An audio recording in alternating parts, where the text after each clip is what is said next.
ಪಂಪನು ವ್ಯಾಸ ಕಾಳಿದಾಸಾದಿಗಳ ಸತ್ವದಿಂದ ಬೆಳೆದವನು.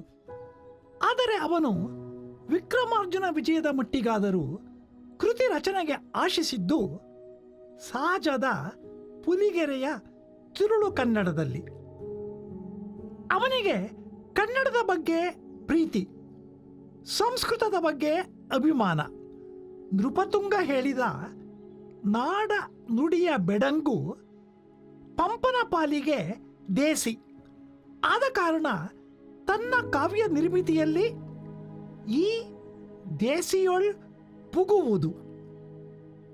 ಹಾಗೆ ಪೊಕ್ಕು ಅಂದರೆ ಪ್ರವೇಶ ಮಾಡಿ, ಮಾರ್ಗದೊಳೆ ಅಂದರೆ ಸಂಸ್ಕೃತದ ಪ್ರೌಢ ಭಾಷಾ ರಚನೆಯಲ್ಲಿ ತಳ್ಳುವುದು, ವಿಶ್ರಮಿಸುವುದು. ಹಾಗಾದಾಗ ಕಾವ್ಯ ಬಂಧ ಒಪ್ಪುತ್ತದೆ.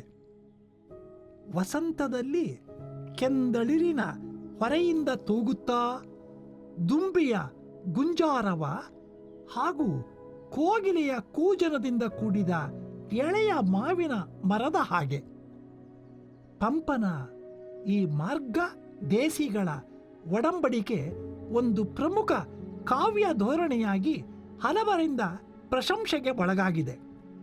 ಪಂಪನ ಈ ಒಡಂಬಡಿಕೆಯ ಕ್ರಮವನ್ನು ಹಲವರು, ನಾಗಚಂದ್ರನಂತವರು ಅನುಸರಿಸಿಯೂ ಇದ್ದಾರೆ. ಸಂಸ್ಕೃತ ಕನ್ನಡಗಳನ್ನು ಹದವಾಗಿ ಬೆರೆಸಿ ಕಾವ್ಯದ ರೀತಿ ಅಥವಾ ಬರವಣಿಗೆಯೊಂದನ್ನು ರೂಪಿಸಿಕೊಳ್ಳಬಹುದೆಂಬ ಒಡಂಬಡಿಕೆಯ ಧೋರಣೆ ಮೇಲುನೋಟಕ್ಕೆ ಸಾಧುವಾಗಿ ಕಂಡರೂ ಕನ್ನಡ ಕಾವ್ಯ ನಿರ್ಮಿತಿಯಲ್ಲಿ ತೊಡಗುವ ಕವಿಗಳಿಗೆ ಸಂಸ್ಕೃತದ ಮೋಹವೇ ಮಿಗಿಲಾಗುತ್ತಿರುವ ಅಪಾಯವನ್ನು ಗುರುತಿಸಿದ ನಯಸೇನನು ಧರ್ಮಾಮೃತದಲ್ಲಿ ಈ ರೀತಿ ಹೇಳಿದ್ದಾನೆ: ಹೊಸಗನ್ನಡದಿಂ ವ್ಯಾವರ್ಣಿಸುವೆನ್ ಸತ್ಕೃತಿಯನ್ ಎಂದು ಕನ್ನಡಮಂ ಚಿಂತಿಸಿ ಕೂಡಲಾರದೆ ಅಕ್ಕಟ ಮಿಸುಕದ ಸಕ್ಕದಮನ್ ಇಕ್ಕುವನ್ ಕವಿಯೇ ಎಂದು ಮೂದಲಿಸುತ್ತಾನೆ. ಅಷ್ಟೇ ಅಲ್ಲ, ಸಕ್ಕದಮಂ ಪೇಳ್ವೊಡೆ ನೆರೆ ಸಕ್ಕದಮಂ ಪೇಳ್ಗೆ ಶುದ್ಧ ಕನ್ನಡದೊಳ್ ತಂದಿಕ್ಕುವುದೇ ಸಕ್ಕದಮಂ ತಕ್ಕುದೇ ಬೆರಸಲ್ಕೆ ಘೃತಮೊಮನ್ ತೈಲಮೊಮನ್ ಎನ್ನುತ್ತಾನೆ. ಕವಿಗಳು ಹೊಸಗನ್ನಡದಲ್ಲಿ, ಅಂದರೆ ಇಂದಿನ ಅರ್ಥದ ಹೊಸಗನ್ನಡದಲ್ಲಿ ಅಲ್ಲ, ಪಂಪನ ನಂತರದ ಬದಲಾಗುತ್ತಿದ್ದ ಕನ್ನಡ ಭಾಷೆಯನ್ನು ಕುರಿತದ್ದು ಈ ಮಾತು. ಕವಿಗಳು ಹೊಸಗನ್ನಡದಲ್ಲಿ ಕಾವ್ಯವನ್ನು ಬರೆಯುತ್ತೇವೆ ಅಂದುಕೊಂಡು ಹೇಗೆ ಬರೆಯೋಣ ಎಂದು ಚಿಂತಿಸಿ, ಆದರೆ ಹಾಗೆ ಅಂದುಕೊಂಡಂತೆ ಬರೆಯಲು ಕೈಯಲ್ಲಾಗದೆ ಅದರೊಳಕ್ಕೆ ಮತ್ತೆ ಮಿಸುಕದ ಸಕ್ಕದವನ್ನು ಇಕ್ಕಿ, ಅಂದರೆ ಈಗಾಗಲೇ ಚಲನಶೀಲತೆಯನ್ನು ಕಳೆದುಕೊಂಡ, ಸ್ಥಗಿತಗೊಂಡ ಅಥವಾ ತನ್ನ ಹೊಳಪನ್ನು ಕಳೆದುಕೊಂಡ ಸಂಸ್ಕೃತವನ್ನು ಸೇರಿಸಿ ಕಾವ್ಯ ಭಾಷೆಯನ್ನು ಮತ್ತೆ ಹಿಂದಿನಂತೆಯೇ ಪೆಡಸಾದುದನ್ನಾಗಿ ಮಾಡುತ್ತಾರೆ. ಇಂಥವರನ್ನು ಕವಿ ಅನ್ನಬಹುದೇ? ಕವಿಗಳು ಬೇಕಾದರೆ ಸಂಸ್ಕೃತದಲ್ಲಿಯೇ ಬರೆದುಕೊಳ್ಳಲಿ, ಆದರೆ ಶುದ್ಧ ಕನ್ನಡ, ಅಪ್ಪಟ ಕನ್ನಡದೊಳಗೆ ಸಂಸ್ಕೃತವನ್ನು ತಂದು ಬೆರೆಸುವುದೇ ತಕ್ಕೆ? ತುಪ್ಪದೊಳಕ್ಕೆ ಎಣ್ಣೆಯನ್ನು ಬೆರೆಸುವುದು ಯಾಕೆ? ನಯಸೇನನ ಈ ನಿಲುವು ಸಂಸ್ಕೃತದ ಮೇಲಿನ ಮೋಹದಿಂದ ಕನ್ನಡ ಕಾವ್ಯವನ್ನು ಹೀಗೆ ಸಂಕರಗೊಳಿಸುವ ಕ್ರಮಕ್ಕೆ ವಿರೋಧಿಯಾಗಿದೆ. ತಕ್ಕುದೇ ಬೆರಸಲ್ಕೆ ಘೃತಬುಮನ್ ತೈಲಬುಮನ್ ಎಂಬ ಅವನ ಮಾತು ಕನ್ನಡ ತುಪ್ಪದಂತೆ ಶ್ರೇಷ್ಠ ಎಂಬ ಪ್ರಶಂಸೆಯನ್ನು, ಸಂಸ್ಕೃತ ಎಣ್ಣೆಯಂತೆ ಉತ್ತಮವಲ್ಲ ಎಂಬ ಮೂದಲಿಕೆಯನ್ನು ಒಟ್ಟಿಗೆ ಪ್ರಕಟಿಸುತ್ತದೆ. ಕನ್ನಡ ಕವಿಗಳ ರೀತಿ ಸಿದ್ಧಾಂತದಲ್ಲಿ ಸಂಸ್ಕೃತದ ಮಹತ್ವವನ್ನು ಕೀಳ್ಗಳೆದು ನೋಡಿದ್ದು ಇದೇ ಮೊದಲು. ಕನ್ನಡ ಭಾಷೆಗೆ ಸಾಕಷ್ಟು ಸತ್ವ ಇರುವಾಗ ಅದರಿಂದಲೇ ತಮ್ಮ ಕಾವ್ಯದ ಭಾಷಾ ಶೈಲಿಯೊಂದನ್ನು ರೂಪಿಸಿಕೊಳ್ಳಲು ಕನ್ನಡ ಕವಿಗಳು ಪ್ರಯತ್ನಿಸಬೇಕೇ ಹೊರತು ಸಂಸ್ಕೃತವನ್ನು ಅವಲಂಬಿಸಬಾರದು ಎನ್ನುವ ದಿಟ್ಟತನದ ಧೋರಣೆಯೊಂದು ಘೋಷಿತವಾಗಿ ಲಲಿತಬಹ ಕನ್ನಡದ ನುಡಿಯಲ್ಲಿ ತನ್ನ ಮೋಕ್ಷವ ಗಳಿಸಿಕೊಂಡರೆ ಸಾಲದೆ ಸಂಸ್ಕೃತದೊಳು ಇನ್ನೇನು ಎಂದು ಸಂಸ್ಕೃತದ ಹಂಗನ್ನು ಹರಿದು ನಿಂತ 17ನೆಯ ಶತಮಾನದ ಮಹಾಲಿಂಗ ರಂಗನವರೆಗೂ ಅನುರಣಿತವಾಗಿದೆ. ಈ ನಡುವೆ ವಚನಕಾರರು ಹರಿಹರ ರಾಘವಾಂಕರು, ಆಂಡಯ್ಯ, ಕುಮಾರವ್ಯಾಸ, ಹರಿದಾಸರು, ರತ್ನಾಕರ, ನಂಜುಂಡ, ಸರ್ವಜ್ಞ ಇವರಲ್ಲಿ ಸಾರ್ಥಕವಾದ ರೀತಿಯಲ್ಲಿ ಕೃತಿ ರಚನೆಯಲ್ಲಿ ಮೈ ಪಡೆದುಕೊಂಡಿದೆ. ಇವರಲ್ಲಿ ಆಂಡಯ್ಯನೆಂಬಾತ ಇನ್ನೊಂದು ಅತಿರೇಕಕ್ಕೆ ಹೋಗಿ ಸಂಸ್ಕೃತವನ್ನು ಕನ್ನಡದ ಜೊತೆ ಸೋಂಕಿಸುವುದಿಲ್ಲವೆಂಬ ಹಠತೊಟ್ಟು ಬರೆದ ಕಬ್ಬಿಗರ ಕಾವ ಎಂಬ ಕೃತಿಯು ಅಚ್ಚಗನ್ನಡವು ತದ್ಭವಗಳ ಉದ್ಭವ ಮೂರ್ತಿಯಾಗಿ ವಿಲಕ್ಷಣವಾಗಿದೆ. ನಯಸೇನನಿಂದ ಪ್ರಾರಂಭವಾದ ಕನ್ನಡ ಪರವಾದ ಧೋರಣೆ ವಾಸ್ತವವಾಗಿ ಮುಂದಿನ ದೇಸಿ ಪ್ರಧಾನವಾದ ಸಾಹಿತ್ಯ ಸಂಪ್ರದಾಯಕ್ಕೆ ಒಂದು ಚಾಲಕ ಶಕ್ತಿಯಾಗಿದೆ.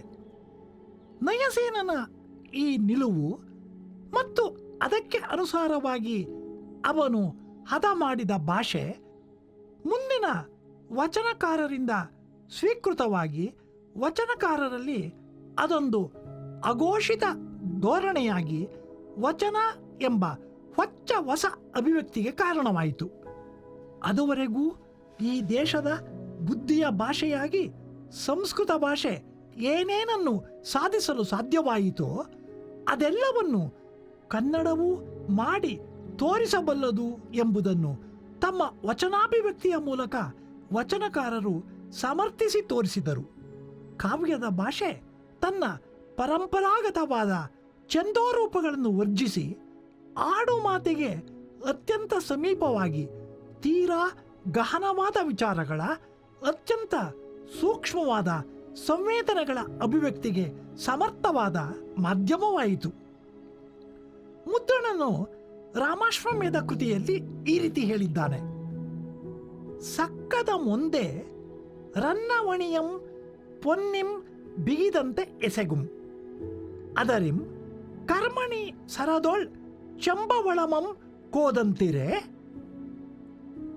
ಎಡೆ ಎಡೆಯೋಳ್ ಸಕ್ಕದದ ನಲ್ನುಡಿ ಮೆರೆಯೆ ತಿರುಳ್ಗನ್ನಡದೊಳೆ ಕವಿತೆಯನ್ ಉಸಿರುವೆನ್.